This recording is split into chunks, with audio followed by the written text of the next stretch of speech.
Hi my dear వివాస్. 9th class science రెండో lesson వృక్ష కణజాలం, కణ నిర్మాణ విధులు అనే అధ్యయనం కణజాలం గురించి మనం గతంలో నేర్చుకున్నాం. ఏ కణజీవులు ఒక కణ విధులను నిర్వహిస్తుంది. అయితే బహుకణ జీవులు కణాల నుండి వివిధ పనులను నిర్వర్తిస్తాయి. సాధారణ మన చుట్టూ ఉన్న వృక్షాలు బహుకణ జీవులే. శ్వాసక్రియ, విసర్జన వంటి జీవిక సంబంధం జరుపుకుంటాయి. ఇక్కడ ప్రత్యక్షంగా పరోక్షంగాను వాటిపై ఆధారపడి జీవరాశులన్నింటికీ కావాల్సిన ఆహారం తయారు చేశాయి. ఇప్పుడు మనం మొక్కల వివిధ భాగాల గురించి వాటిని గుర్తు తెచ్చుకున్నాం.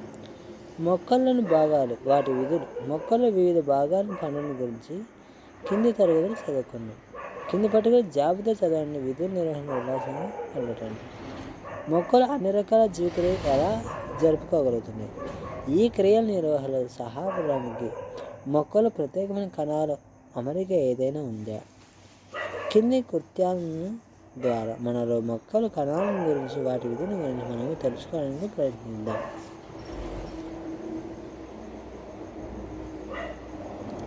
సాధారణ మన చుట్టూ ఉండే వృక్షాన్ని బహుకణ జీవులే. జంతువుల్లాగే కూడా పెరుగుదల, శ్వాసక్రియ, విసర్జన వంటి జీవక్రియలను జరుపుకుంటాయి. అవి అంతేగాక కిరణజన్య సమగ్రలు వాటికి మాత్రమే కాకుండా ఉపయోగపడతాయి. ఉపాధి సహాయంతో మరోసారి కృత్యం చేద్దాం. ఇల్లు బరువు మొక్కలను తీసుకోండి, దాని గాజు పలకలపై ఉంచండి. దానిపైన ఒక చుక్కని, ఆ తర్వాత ఒక పక్క గ్లిజరిన్ సూక్ష్మ ప్రమాణాన్ని పరిశీలించండి. సూక్ష్మ దర్శనం ద్వారా మీకు పరిశీలించిన పటాన్ని గీయండి. ఆకు పైపొరలోని కణాలు. తమలపాకులు కానీ గోలగొండె ఆకును కానీ తీసుకోండి. ఆకును మధ్యలో మడిచి చింపండి. చినిగిన చోట సన్నని అంచులు కనిపిస్తాయి. ఈ అంచును మీరు ఉల్లి పొరను పరిశీలించినట్లయితే సూక్ష్మ దర్శనం ద్వారా పరిశీలించండి. అన్ని కణాలు ఒకే మాదిరిగా ఉన్నాయా? వాటి అమరికలో ఏదైనా ఉందా? పై గుర్తాల ద్వారా మీరు ఏం గెలుస్తారు? రెండు గుర్తాల కణాల సమూహం ఉన్నాడు గమనించాలి. రెండు కణాలను మీరు చూసిన కణాలలోని సమూహాలను గురించి నిర్దిష్ట అమరికను బట్టి మీరు పరిశీలించి ఉంటారు. మొక్కల్లోని ఈ అమరికపై ప్రత్యేక పాత్రను పోషిస్తాయి. దీన్ని మరింత వివరంగా తెలుసుకోవాల్సిన బాధ్యత. వేరు మూలంలోని కణాలు. వేరులో ఉండే కణాలు ఆకు కణాలు మాదిరిగానే ఉంటాయి. వేరు కణాలు ఎలా అమరి ఉంటాయో మనం తెలుసుకుందాం. ఇందుకోసం మనం ఇక్కడ ఉల్లివేర్లు, ఒక పారదర్శక ప్లాస్టిక్ గాజు సీసాను తీసుకొని నీటితో నింపాలి. సీసా మూతికి కంటి పెద్దగా ఉండే ఉల్లిగడ్డను తీసాకు మరొక పెరిగే విధంగా వేర్ల పెరుగుదలను గమనించండి. ఇదన్నమాట. అంటే అన్ని కణాలకు ఒకే మాదిరిగా ఉన్నాయి. వాటి అమరికలో ఏదైనా తేడా ఉందా? రెండు కృత్యాల కణాలు సమానంగా ఉన్నాయా? ఇది మొదలైనమాట. ఉల్లిగడ్డను తీసుకొని కొన్ని వేల కొనలు కత్తిరించండి. ఒక వేరు కొనలు తీసుకోండి, దాన్ని గాజు గ్లాసుపై ఉంచండి. దానిపై ఒక చుక్క నీటిని, తర్వాత ఒక చుక్క గ్లిజరిన్ వేయండి. కవర్ స్లిప్తో కప్పండి. కవర్ 2-3 అడ్డు కాగితాలను ఉంచండి. నీటిలో బ్రష్ వెనుకలు పోగొట్టి గ్లిజరిన్పై కొన్ని పదార్థం పరుచుకొని ఉంటుంది. కణ నిర్మాణాన్ని అమరిక సూక్ష్మ దర్శనం పరిశీలించండి. కణాలను ఒకే మాదిరిగా ఉన్నాయా లేక వేరువేరుగా ఉన్నాయా? కణాల అమరిక ఎలా ఉంది? పెరుగుతున్న వేర్లు. ఇంతకుముందు చేసిన కృత్యాలను ఉల్లిగడ్డలను తీసుకోండి. కత్తిరించిన వేర్లను కోణలను కొంచెం పైకి మార్కర్ పెన్నుతో గీల్చండి. ఇంతకుముందు కృత్యాలను మాదిరిగా సీసాలో అమర్చండి. 4-5 రోజుల తర్వాత పాటు అలాగే ఉంచండి. వేర్లు కొంచెం మునిగేలా, చారినంత నీరు ఉండేలా తగు జాగ్రత్త తీసుకోండి. అన్ని వేర్లు ఒకే రకంగా పెరిగాయా? కత్తిరించిన వేర్లలో ఏం జరిగింది? కత్తిరించిన వేర్లలో మీరు గమనించిన విషయాలు రాయండి. ఒక ప్రత్యేకమైన అమరికను కలిగిన కణాలతో ఏదో ఒక ఉల్లివేర్ల కొనల్లో ఉండే దానిని తొలగించే వేర్లలో పెరుగుదల ఆగిపోయిందని గమనించవచ్చు. కణాల సమూహాలను ఉంటాయన్న సంగతి మరింత మీరు మునిపే పరిశీలించాలి. దాదాపు ఒకే నిర్మాణం కలిగిన కణాల సమూహం ఒకే విధమైన విధులు నిర్వర్తించాలని అటువంటి కణాల సమూహాన్ని కణజాలం అంటారు. అంటే కణాల సమూహాలు ఉంటాయన్న సంగతి మరింత మునిపే పరిశీలించాలి. దాదాపు ఒకే ఒక నిర్మాణం కలిగిన కణాల సమూహాలను ఒకే విధంగా నిర్వర్తిస్తారన్నమాట. అంటే ఒకే నిర్మాణం కలిగిన కణాల సమూహాలు ఒకే విధంగా నిర్వర్తిస్తాయి. అటువంటి కణాల సమూహాలని కణజాలాలు అంటారు. అటువంటి కణాల సమూహాలు ఏమంటారు అంటే కణజాలం అంటారు. ఇది ఒక చూడి ఉల్లిగడ్డలు పళ్ళు. ఒకరోజు హరిత లతాలతో కలిసి పార్క్కి వెళ్ళింది. అక్కడ ఒక తోటమాలి పెద్ద కత్తిరితో మొక్కలను కత్తిరించడం మొదలుపెట్టాడు. ఆ అమ్మాయి ఒక అనుమానం కలిగింది. వెంటనే తోటమాలి దగ్గరికి వెళ్ళి అడిగింది. ఆ సంభాషణ మనం చదివాం. అలా కొనను కత్తిరించే మొక్కలు ఎలా పెరుగుతాయి? వెంటనే అతను పక్కనున్న కొమ్మలను పెరుగుతాయన్నాడు. తర్వాత ఆమె మరొక తోటమాలిని ఒక మోడుకు తీసిపోయేవారు చూసి ఒక మోడుకు పోవడం చూసి అక్కడికి వెళ్ళి ఆ మోడుకు నీళ్ళెందుకు వస్తున్నారు అని అడిగింది. మోడుకు తొందరగా చిగురు వస్తుంది. మోడుకు ఎలా ఆకులు వస్తాయి అన్న ప్రశ్నకు నిద్రలో ఉదయించింది. వారి సమాధానం మీకు తెలుసు. మొక్కల పెరుగుదల గాయాలు మానడానికి ఇతర ఉపయోగాల కణజాలం యజమానులు తెలిసింది. వృక్ష కణజాలాలు రకాలు. మొక్కలు 4 రకాల కణజాలం ఉన్నాయి. మొక్కల భాగాల పెరుగుదల మరమ్మతులు నిర్వహించేవారిని విభాజ్య కణజాలం అంటారు. పై పొర నిర్వహించే త్వచ కణజాలం అంటారు. వృక్ష దేహాన్ని ఏర్పరుస్తూ ఇతర కణాలను చదివి ఉన్న దాన్ని సందాయ కణజాలం అంటారు. సందాయక కణజాలం అంటారు. పదార్థాల రవాణాకు సహాయపడే దాన్ని ప్రసరణ కణజాలాలు అంటారు. దీన్ని వేరు మూలల్లో ఉండే కొన్ని రకాల కణజాలను పరిశీలించారు. వివిధ రకాల పరిశీలించారు. మొక్కల భాగాలను అడ్డుకొద నిలుకొద స్లైడ్ని తయారు చేయడానికి కొన్ని మెలకువలను చూసుకుందాం. విభాజ్య కణజాలం. ఇక్కడ రంజనం చేసిన కాండం కొద్దీ నిలువు కోత కటాలను పరిశీలించండి. పై పట్టున కాండం కొన భాగాల్లో పార్శ్వ భాగాలు ఇతర కణజాల పొరాల మధ్యలోని విభాగాల కణజాలను చూడవచ్చు. కాండం కొన భాగాలు ఉండే మొక్కల పెరుగుదల కలిగించే విభాజ్య కణజాలాన్ని అగ్రవిభాజ్య కణజాలం అంటారు.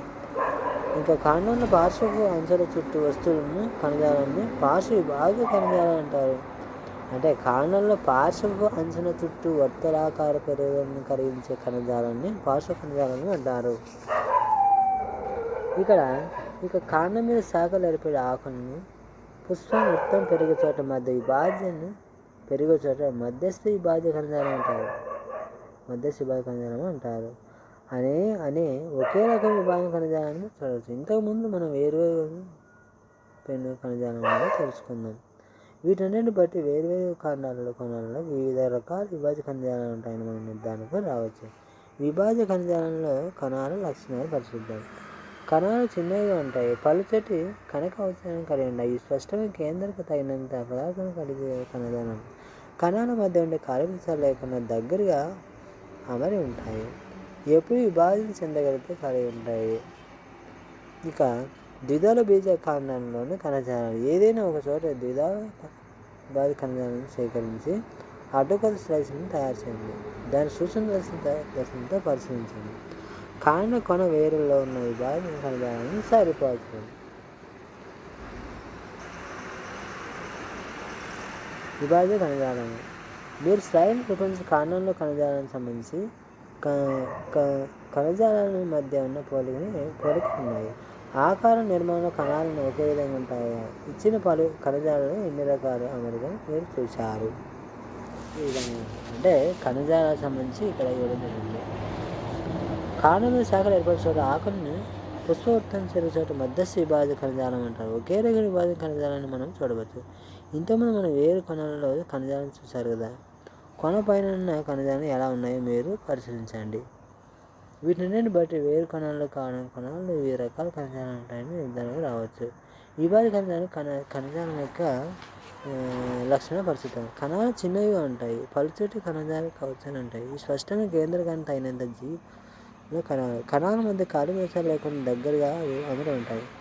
ఎప్పుడు విభాగం చెందగలిగే శక్తి కలిగి మరికొన్ని రకాల కణజాలం గురించి మనం ఎప్పుడు తెలుసుకుందాం.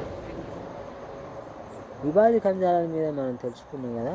ఇప్పుడు మనం మొక్కల్లో ఇతర పెద్ద కణజాల సమూహాలను త్వచ కణజాలం, సందాయ కణజాలం, ప్రసరణ కణజాలం గురించి పరిశీలిస్తాం. ఇవన్నీ విభాజ్య కణజాలాల గురించి అభివృద్ధి చెందుతాయి. త్వచ కణజాలాలు కారణం అడ్డుకోతలో బాహ్య పొరలు ఎటువంటి కణాలను అమరికను మీరు పరిశీలించాలి. మొక్క దేహ ఉపరితలం మీద మనం తక్కువ కణజాలం త్వచ కణజాలం కనిపిస్తుంది. ఈ త్వచ కణజాలాన్ని మరింతగా పరిశీలిద్దాము. రియో ఆకు ఉపరితల కణజాలము. తాజా మనం రియో ఆకును లేదా తమలపాకును తీసుకుని ఒకసారి మధ్యలో తగిన తెల్లటి పొర కనిపిస్తుంది. ఆ పొరను జాగ్రత్తగా సూక్ష్మదర్శనంగా పరిశీలించండి. కణాల అమరికం ద్వారా అన్ని కణాలకు సంబంధించి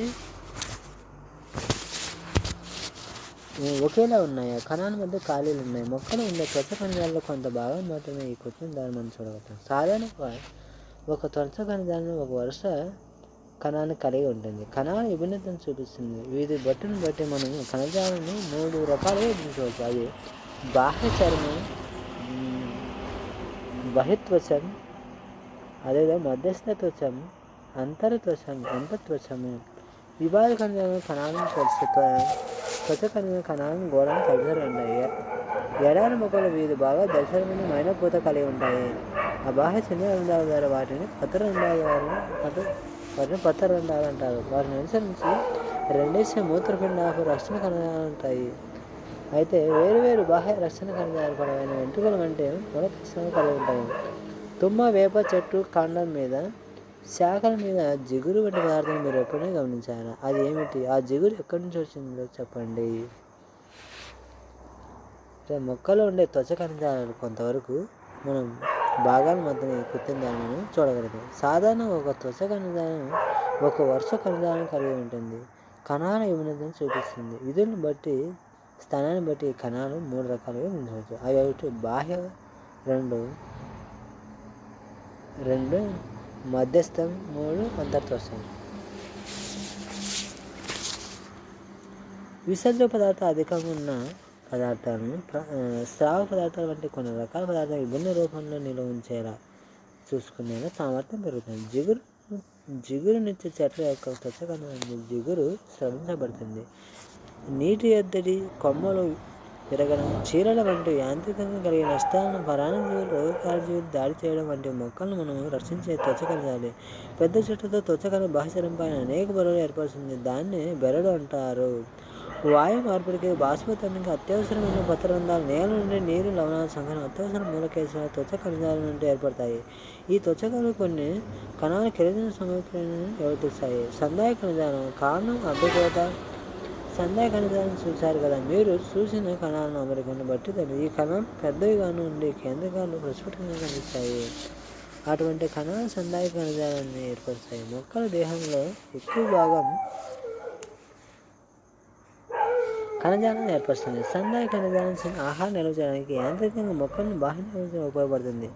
సందాయ కణజాలం ముఖ్యంగా 3 రకాలు ఉన్నాయి. అవి వచ్చేసి మృదు కణజాలాలు, స్థూల కోణ కణజాలము, దృఢ కణజాలము. ఈ ప్రయోగం నుండి హరిత వాయువు కణాలకు సంబంధించి నిల్వ చేసే కణాలను స్లాష్ సేకరించి మైక్రోస్కోప్తో పరిశీలించండి. ఇంకా పిల్లలకి కృత్యాన్ని ఇవ్వడం జరిగింది. సందాయ కణజాలం. కారణం అడ్డుకోత. సందాయ కణజాలాన్ని చూశారు కదా. మీరు చూసిన కణజాలం అమరికను గీయాలి. ఈ కణాలు పెద్దగా ఉండి కేంద్రమైన పరస్పరం కనిపించి మరియు గమనించాలి. ఇటువంటి కణాల సందాయ కణజాలాన్ని ఏర్పరుస్తాయి. మొక్కల దేహంలో ఎక్కువ భాగం కణజాలతో ఏర్పరుస్తుంది. సందాయ కణజాలం ఆహారం నిల్వ చేయడానికి, యాంత్రిక మొక్కలు బలాన్ని ఇవ్వడానికి ఉపయోగపడుతుంది. సందాయ కణజాలంలో ముఖ్యంగా 3 రకాలు ఉన్నాయి. అవి మృదు కణజాలం, స్థూల కణజాలం మొదలైనవి. మృదు కణజాలంలో కణాలు మృదువుగా పలచని గోడలు కలిగి ఉండే వరుసలు సంధించబడి ఉంటాయి. హరిత రేణువు కలిగి మృదు కణాన్ని హరిత కణజాలం అంటారు. హరిత రేణువు కలిగి ఉండే మృదు కణజాలం ఏర్పడాలంటే హరిత కణజాలం అంటారు. పెద్ద గాలి గదను కలిగి ఉండే మృదు కణజాలాన్ని వాయుగత కణజాలం అంటారు. వాతయుత కణజాలం అంటారు. నీరు, ఆహార వ్యర్థపదార్థాలు నిల్వ చేసే మృదు కణజాలాన్ని నిల్వ చేసే కణజాలం అంటారు. నెహెమియా గురు అనే 1641లో 1712లో ఒక వైద్యుడు లండన్లో రాయల్ సొసైటీ కార్యదర్శిగా పనిచేశాడు. 1664 సంవత్సరంలో మొక్కల అంతర్నిర్మాణం మీద అధ్యయనం చేశాడు. మొక్కలు ప్రతి భాగం కింద భాగం 2 భాగాలు విభజించగలిగి ఉండే ఒక దవ్వ వంటి మరొకటి గట్టి భాగం వంటి అతను భావించాడు. అతను ప్రాథమిక దవ్వ భాగానికి మృదు కణాలను పేరు పెట్టాడు. గురువు మొక్క భాగాల కణజాలంపై అధ్యయనం చేసి 1682 సంవత్సరంలో అనాటమీ ఆఫ్ ప్లాంట్స్ అనే గ్రంథాన్ని రాశాడు. మృదు కణజాలం కణాలను పోలిస్తే స్థూలకణ కణజాలను దళసరి గోడలను కలిగి ఉండి కొంచెం పొడవుగా ఉంటే దృఢ కణజాలంలో కణాలు దళసరిగా గోడను కలిగి ఉండి కణాల మధ్య గల ఖాళీ లేకుండా చర్యలు దగ్గరగా ఉంటాయి, అమరిక ఉంటాయి. కనుగొనే త్వచ కణాలు పోలిస్తే సంద కణజాలను పలు రకాల కణాల నిర్మాణం చూసే ఉంటాము. ఇక ప్రసరణ కణజాలం వేర్లు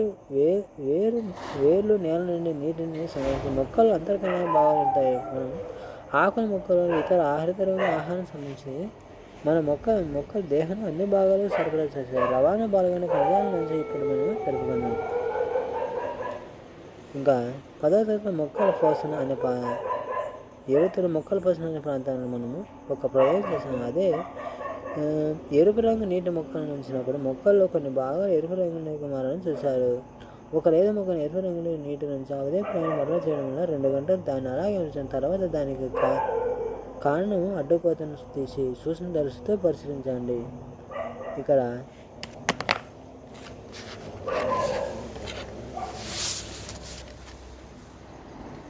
ఇక్కడ నెహెమియా గురువు 1641-1712 వైద్యుడు మొక్కలు ఏ భాగం రవాణాను నిర్వర్తించింది. అదే రవాణా పాల్గొనే కణజాలం ప్రసారణ కణజాలం వివిధ రకాల కణాలతో ప్రత్యేకమైన అమరికతో ఏర్పడింది. ఎరుపు రంగుతో కనిపించే కణజాలాలను దారు కణజాలం అంటారు. అన్ని కణజాల పోషణ సంబంధించిన కణజాలం అంటారు. వేర్ల నుండి సేకరించిన వివిధ నీరు పోషణ సంబంధించి దారుణ కరుణ సమయంలో తయారైన ఆహార పదార్థాలను పోషణ కణజాలం ద్వారా మొక్కల భాగాలు సరిగా అవుతాయి కాబట్టి వాటిని ప్రసరణ కణజాలం అంటారు. దారు పోషక కణజాలం రెండింటిని కలిపి నాళికా పుష్పాంజనాలు అంటారు. నాళికా పుంజాలను పరిశీలిస్తారు. అదేవిధంగా దారుల పొడవైన దారు కణజాలను నాళాలు తంతువులు మృదు కణాలకు సంబంధించి పోషణ పొడవైన చార్ణ్యకణ కణజాలు నాళాలు సహకార తంతువులు మృదు కణాలు అంటారు. ఉండే నీరు పోషణ ఎత్తైన చెట్లు చిటాకం ద్వారా పంపు చేయబడతాయి. వేలు పీల్చుకొని నీరు లవణాలను తెత్తి ఎలా చేరుతాయో మీరు ఊహిస్తే అలా ఆశ్చర్యపడుతుంది. మొక్కలున్న ప్రసరణ కణజాలం ఎక్కడ ఎక్కువ ఎత్తు వరకు నీటిని తీసుకోగలరు. ఈకులపు చెట్లలో దాదాపు 200 అడుగులు, రెడ్వుడ్ చెట్లు దాదాపు 400 అడుగులు ఎత్తు పోషకాలను ప్రసరణ కణజాలం ద్వారా సరఫరా అవుతాయి. 200 అడుగులు ఉంటాయి. ఈకులపు చెట్లలో 200 అడుగులు పైకి. మొక్కలు వివిధ రకాల కణజాలను కలిగి ఉన్నాయని వివిధ విధులు నిర్వర్తించడానికి ప్రత్యేక అమరికలను మనం తెలుసుకున్నాము. వివిధ పై తరగతులను మనం తెలుసుకోవచ్చు. ఓకే మై డియర్ వ్యూవర్స్, ఇక్కడ మొక్కల్లో పోషణ గురించి మనము ఈ 9th క్లాస్ సైన్స్లో తెలుసుకున్నాం. సెకండ్ లెసన్లో మనం నెక్స్ట్ లెసన్లో మనం మరొక లెసన్ గురించి తెలుసుకున్నాం. మై డియర్ వ్యూవర్స్, నా ఈ వీడియోని లైక్ చేసి సబ్స్క్రైబ్ చేసి ఇతరులకు షేర్ చేయండి. మీరందరూ జాబ్ పొందాలని నా ఉద్దేశం.